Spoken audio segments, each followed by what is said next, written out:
I've got an older brother who lives quite nearby who's been collecting stamps all his life. He's got a very large collection, 70, 80, 100,000, specializes in North America.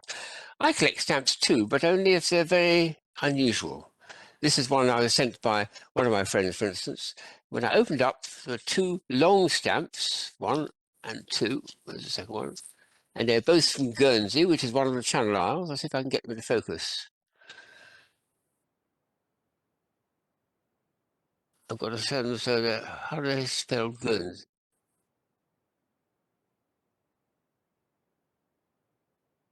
Anyway, they show birds, but what's interesting about it is that they're 3D printed. Well, the second version of this I received, which is much better, was a proper display case with the pieces in it. There's the two same stamps as well.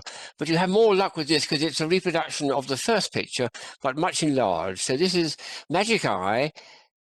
Stand back with it, get your eyes to go a little bit hazy and try to look past it, and you should see a very large blue shape of a bird, like those individual small ones, right in the middle, coming out and sticking out from the page and forming a three-dimensional reality somewhere around about here, So a very nice idea to make it in the form of a stamp. It's really quite, and it's a bit difficult to do with something as small as that, but you put that on an envelope, send it to the post, and invite people to peer closely before they put it to discard it. So that was a nice one to receive. The second one is a much more adventurous one, which the British Post Office produced about 20 years ago. There was a packet with it here it's called Fruit and Vegetables. Whatever happened to? Let's see to read some of this stuff here. It's got various characters in it. What's this got to do with stamps, for heaven's sake? Well, here's the stamps themselves. It's a packet like this. Here we are. It's got the Queen in the foreground. It's got a first against it, first class post, actually actual stamp. Each of them has got nothing more than a large fruit or veg. What an extraordinary idea. What's the idea? Well, you've got to look at the back of the thing. I've opened one up so you can have a look. And the back of the thing contains a whole page of what they call decals. These little sticky things. I'll do this way around like this, actually.